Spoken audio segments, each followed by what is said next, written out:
Tu ne t'es pas effondré quand tout a cédé. Tu t'étais déjà absenté bien avant. Et ce que tu appelles aujourd'hui une crise n'est peut-être que l'instant brutal où le mensonge a enfin perdu sa force. Le plus insupportable n'est jamais la douleur elle-même. C'est le moment où l'on découvre que ce qui semblait tenir debout ne reposait sur rien. Il y a dans cette découverte une violence muette, presque obscène, parce qu'elle ne détruit pas seulement des projets, des liens ou des certitudes. Elle détruit la fiction intime qui permettait encore de se regarder sans vaciller. Ce qui tombe alors ne ressemble pas à un simple épisode difficile. Cela ressemble à une défection intérieure. Une désertion du visage habituel. Une disparition du centre. On croit d'abord qu'il faut réparer au plus vite. Reprendre forme. Redevenir fonctionnel. Réorganiser l'existence assez vite pour ne pas laisser le vide parler. C'est là que commence l'erreur la plus commune, et sans doute la plus coûteuse. Car cet acte contient une croyance que presque personne n'examine, celle selon laquelle ce qui existait avant la chute méritait d'être restauré. Comme si l'ancien édifice avait seulement subi un accident. Comme si la tâche consistait à redresser les murs au lieu de se demander pourquoi il n'aurait jamais dû porter ce poids. L'esprit moderne appelle cela résilience. Souvent, il ne s'agit que d'une panique élégante. Jung avait compris quelque chose que la plupart refusent encore de voir. Certains effondrements ne sont pas des parenthèses, mais des verdicts. Ils ne viennent pas interrompre une trajectoire. Ils révèlent que la trajectoire elle-même était faussée. Après sa rupture avec Freud, ce n'est pas seulement une alliance intellectuelle qui s'est brisée. C'est toute une organisation intérieure qui a perdu sa légitimité. L'orientation, l'appui symbolique, la cohérence d'un rôle, tout cela s'est mis à se fissurer au même moment. Et ce qui a suivi n'avait rien d'un épisode de confusion passagère. Ce fut une descente. Non pas l'accident d'un homme qui se perd, mais l'épreuve d'un homme qui cesse de se mentir. C'est ce point qui trouble. Parce qu'il oblige à considérer une idée que l'on repousse de toutes ses forces. Et si la crise n'était pas le problème, mais la lucidité? Et si ce qui se disloque en toi n'était pas ce qu'il faut sauver, mais précisément ce qui empêchait quelque chose de plus vrai d'apparaître? Nous préférons presque toujours l'inconfort familier à la vérité qui déplace. Nous supportons longtemps l'inauthentique dès lors qu'il nous permet de rester reconnaissables. Le faux a cet avantage, il donne une forme stable. Il fournit un rôle. Il calme provisoirement l'angoisse de n'être rien. Mais il réclame en échange presque toute une vie. Ce qui s'effondre d'abord, dans ces moments-là, ce n'est pas l'être profond. C'est la construction de surface. Jung nommait cela la persona. Le mot est trop souvent affaibli par des usages psychologiques devenus scolaires. Il faudrait lui rendre sa netteté ancienne. La persona n'est pas seulement le masque social. C'est la forme par laquelle un individu négocie son droit d'exister aux yeux des autres. On s'y attache parce qu'elle obtient des résultats. Elle rassure. Elle fait fonctionner la relation au monde. Elle t'évite l'exclusion, l'humiliation, le désordre visible. Elle te donne une place. Et à force de jouer cette place avec application, on finit par confondre le rôle et la substance. La catastrophe commence là. Non quand le masque est fabriqué, mais quand il devient la seule réalité accessible. Certains vivent des décennies ainsi. Ils perfectionnent leur efficacité, leur amabilité, leur intelligence sociale, leur dureté maîtrisée, leur image de solidité. Ils s'admirent parfois. Plus souvent, ils s'épuisent sans comprendre pourquoi. Car ce qui se présente au monde comme une identité n'est parfois qu'un dispositif de survie suffisamment bien huilé pour passer pour une personnalité. Tout va tant que le décor tient. Mais quand une relation se rompt, quand le travail cesse de garantir une valeur, quand la fatigue devient trop profonde pour continuer à jouer le rôle, alors il n'y a pas seulement de la peine. Il y a une chose plus nue, l'effroi de découvrir que la forme à laquelle on s'était identifié n'avait pas d'arrière-pays. C'est pour cela que certains effondrements donnent une impression de mort. Pas au sens dramatique où l'on emploie ce mot trop facilement, mais au sens précis où l'ancienne organisation psychique devient inhabitable. On ne perd pas uniquement une fonction, un amour, une ambition, une stabilité. On perd l'architecture par laquelle on se savait quelqu'un. Et l'on s'aperçoit alors que beaucoup d'actes, de décisions, de paroles, de fidélité, n'étaient pas portés par un centre vivant mais par la nécessité de maintenir une cohérence visible. Le moi social faisait le travail. Le reste attendait dans l'ombre, affamé depuis longtemps. Il faut s'arrêter ici, parce que c'est justement le point que la plupart évitent. On préfère parler de fatigue, de surcharge, de malchance, de mauvaise période. Cela reste supportable. Cela ne force pas à poser la question décisive. Pourtant elle vient, tôt ou tard, et elle n'a rien d'abstrait. Qui étais-tu, quand personne ne regardait? Pas qui devais-tu être. Pas ce que l'on attendait de toi. Pas ce que tes qualités te permettaient d'incarner avec élégance. Qui étais-tu dans les zones silencieuses, dans les heures sans témoin, dans les instants où la représentation cessait? Beaucoup ne savent pas répondre. Non parce qu'ils manqueraient de profondeur, mais parce qu'ils ont vécu trop longtemps en régime d'adaptation. Il y a dans cette ignorance une douleur particulière. Elle n'a pas la netteté d'un deuil identifiable. Elle ressemble plutôt à une vacance intérieure. Une absence de réponse là où une vie aurait dû se former. Et ce vide ne date pas de la crise. La crise n'en est que l'apparition brutale. C'est pour cela qu'elle humilie. Elle révèle moins une faiblesse récente qu'une longue négligence. Le plus troublant n'est pas d'être tombé. C'est de voir à quel point ce qui tenait debout demandait déjà une trahison constante de soi. Jung n'a jamais traité ce genre de fracture comme une simple panne. Il y lisait l'irruption d'une vérité psychique devenue impossible à contenir. Ce n'est pas une vision consolante. Rien ici n'est fait pour rassurer. Mais il faut regarder les choses sans anesthésie. Une partie de toi a pu s'organiser pendant des années autour de ce que les autres validaient, désiraient, récompensaient ou supportaient. Tu as peut-être appelé cela maturité, responsabilité, adaptation, sens du réel. Peut-être n'était-ce qu'une manière polie de t'éloigner de ce qui demandait à naître autrement. Et si cette hypothèse t'irrite, c'est peut-être qu'elle s'approche. Le moment de rupture n'est donc pas seulement une perte. C'est une exposition. L'exposition de la distance entre la vie vécue et la vie vraie. Entre les fidélités assumées et les nécessités reniées. Entre l'image tenue et la substance retardée. C'est pour cela qu'un tel moment ne se laisse pas traiter par des recettes. Rien n'est plus dérisoire que les injonctions à se reconstruire lorsque ce qui vient de tomber n'aurait jamais dû être la fondation. Se reconstruire, oui. Mais à condition de comprendre qu'il ne s'agit pas de remonter l'ancienne scène. Il s'agit d'accepter que l'effondrement est peut-être enfin interrompu ce qui, sous apparence de stabilité, détruisait lentement la possibilité même d'une existence intérieure.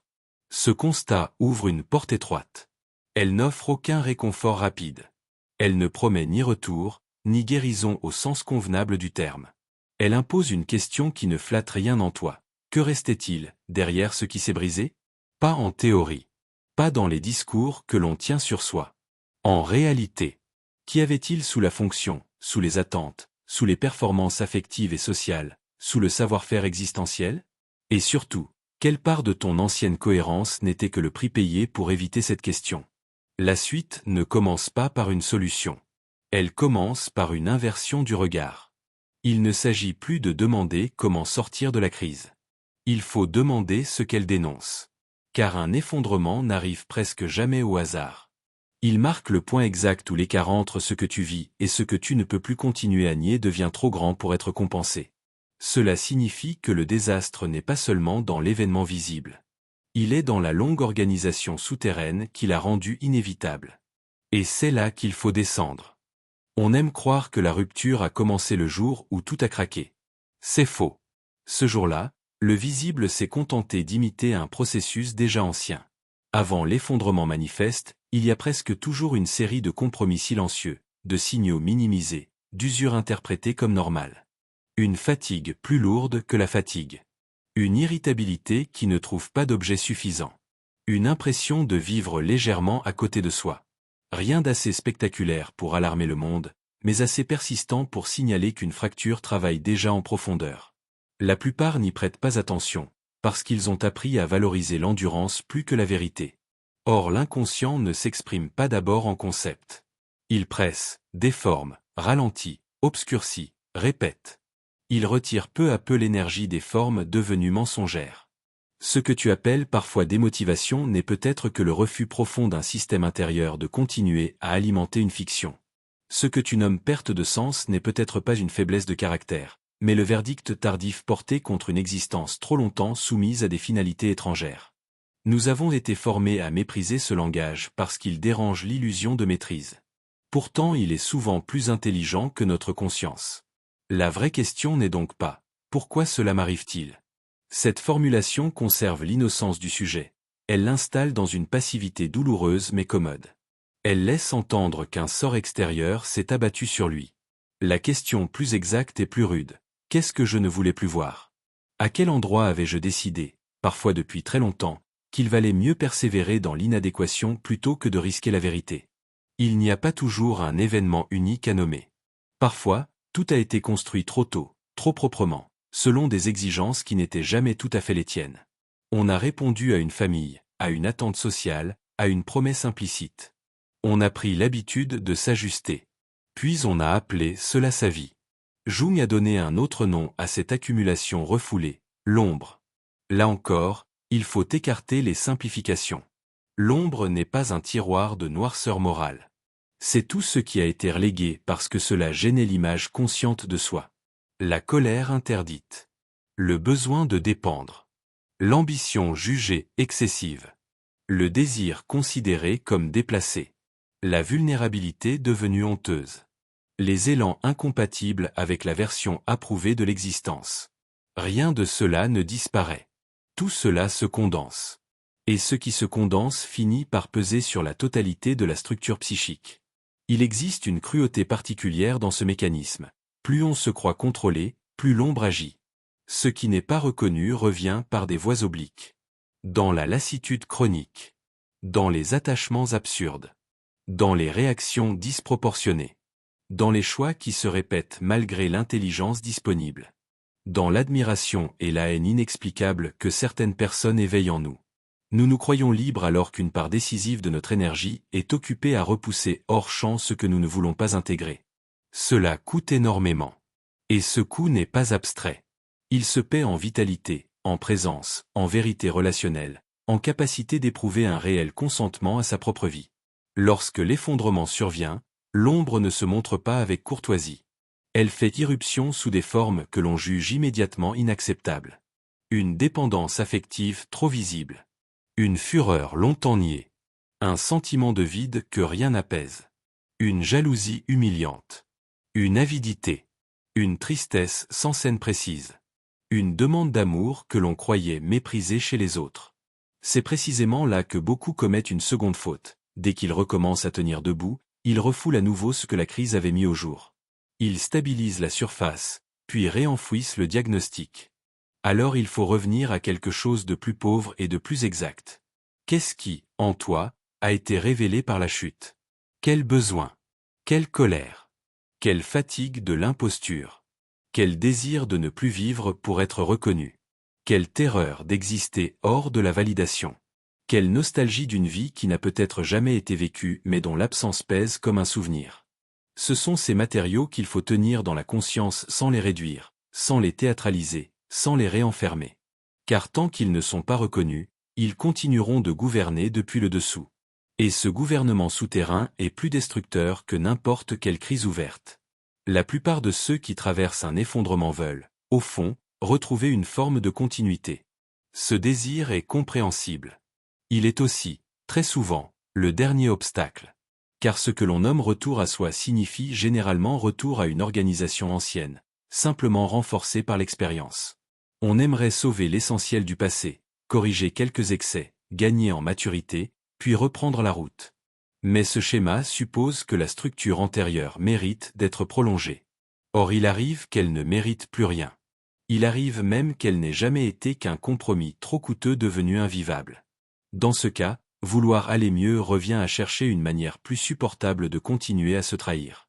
Jung ne pensait pas la transformation en termes de réparation, mais en termes d'individuation. Le mot a été affadi par l'usage. Il ne désigne ni l'autonomie narcissique ni la célébration naïve d'une singularité personnelle. Il désigne un processus autrement plus exigeant, devenir suffisamment réel pour ne plus dépendre entièrement des formes empruntées. Sortir du règne des identifications de surface. Cesser de vivre à travers les rôles, les attentes, les compensations, les fidélités mortes. Accepter que la vie psychique ne vise pas d'abord le confort, ni même l'adaptation, mais une forme de totalité qui inclut ce que le moi conscient préférait ignorer. Ce devenir n'a rien de glorieux dans un premier temps. Il déçoit même les imaginations spirituelles. Il ne procure pas immédiatement plus de paix, plus de reconnaissance, plus d'élan. Il commence souvent par rendre la personne moins acceptable à certains milieux, moins conforme à des attentes anciennes, moins capable de jouer les versions d'elle-même qui rassuraient tout le monde. L'authenticité réelle n'a rien de décoratif. Elle dérange les économies relationnelles fondées sur la prévisibilité. Elle retire à autrui le bénéfice des rôles auxquels il s'était habitué en toi. Et elle te retire à toi-même le confort de pouvoir encore te décrire sans trembler. C'est pour cela que beaucoup s'arrêtent à mi-chemin. Ils supportent la crise, ils apprennent quelque chose, ils réaménagent leur existence, parfois avec intelligence, puis ils se replient au moment décisif.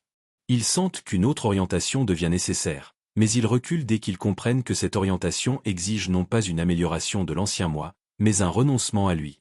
Et c'est ici qu'il faut dire quelque chose de dur. Tu ne reviendras pas à celui ou celle que tu étais avant. Non parce que tu aurais été abîmé, mais parce que le retour est une fiction nostalgique.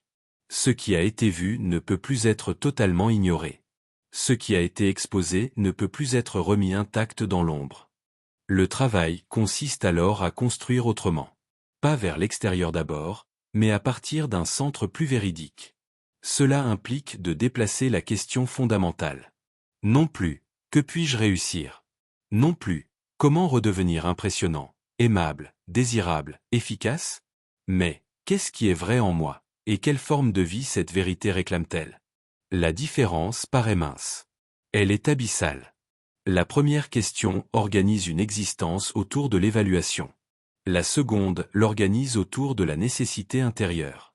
La première dépend de scènes sociales, de résultats, de comparaisons. La seconde oblige à une fidélité plus nue, donc plus coûteuse. Construire sur le vrai exige de renoncer à plusieurs illusions que la culture protège avec acharnement. L'illusion que la valeur de l'être se mesure à sa performance. L'illusion que l'absence de dépendance rend plus digne. L'illusion que l'image admirée est plus réelle que la vie sentie. L'illusion surtout qu'on pourra plus tard, une fois les conditions enfin réunies, devenir ce que l'on est. Ce plus tard ruine des existences entières. Il donne à l'ajournement la noblesse d'un plan. En vérité, il n'est souvent qu'une manière raffinée d'éviter l'instant où il faudrait consentir à perdre certains bénéfices psychiques pour ne plus se perdre soi-même. Il n'y a pas de reconstruction solide sans simplicité retrouvée. Non au sens moraliste d'une vie austère, mais au sens rigoureux d'un rapport moins falsifié à ce qui compte. Jung, dans les années qui suivirent sa propre crise, a cherché des formes de concret qui arrachaient l'existence aux abstractions prestigieuses. Non pour fuir la pensée, mais pour la replacer dans une matière vivable. C'est toujours un signe décisif quand une personne cesse enfin de vouloir convaincre le monde qu'elle existe et commence à se demander dans quelles conditions elle peut habiter sa propre vie sans se violenter continuellement. Ce déplacement paraît modeste. Il change tout. Ce que tu bâtis après une chute n'a donc de valeur que s'il peut être porté sans travestissement majeur. Une activité, une relation, une discipline, un rythme, un refus, une décision même minime, peuvent devenir la première pierre d'une nouvelle architecture à condition qu'il soit choisi non pour restaurer une image, mais pour répondre à ce qui s'est révélé indispensable. Une seule décision vraie vaut davantage qu'une reconstruction entière dictée par le besoin de paraître réparé. Car le danger le plus subtil après une crise n'est pas de rester brisé. C'est de redevenir présentable. Il faut aussi comprendre que l'individuation n'abolit ni la douleur, ni la contradiction, ni la finitude. Elle ne transforme pas l'existence en territoire pacifié. Elle donne autre chose, de plus rare, une densité intérieure. La capacité de rester en présence de tensions qui autrefois forçaient le mensonge ou la fuite.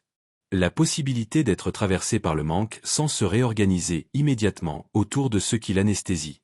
La faculté de supporter qu'une part de la vie demeure obscure sans se précipiter dans des certitudes de remplacement.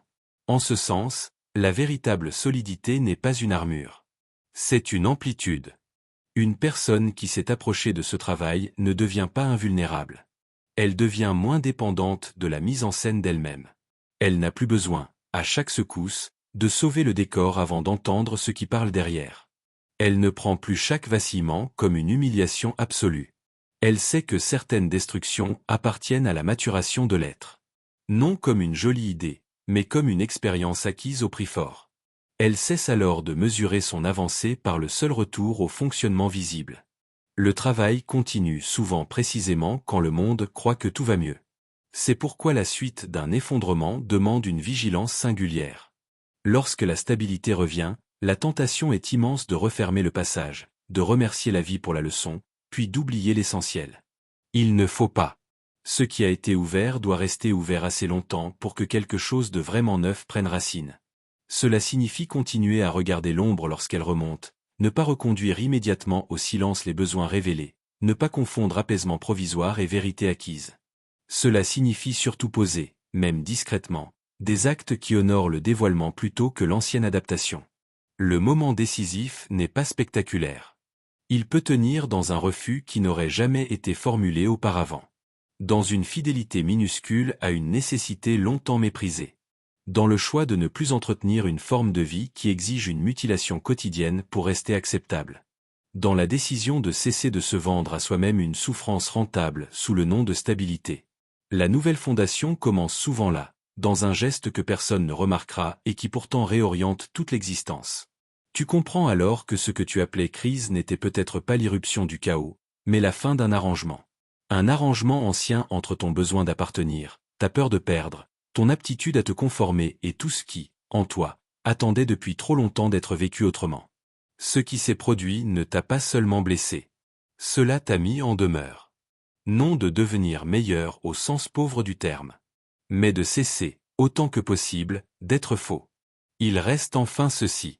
Une telle traversée ne se conclut pas. Elle laisse la pensée entr'ouverte.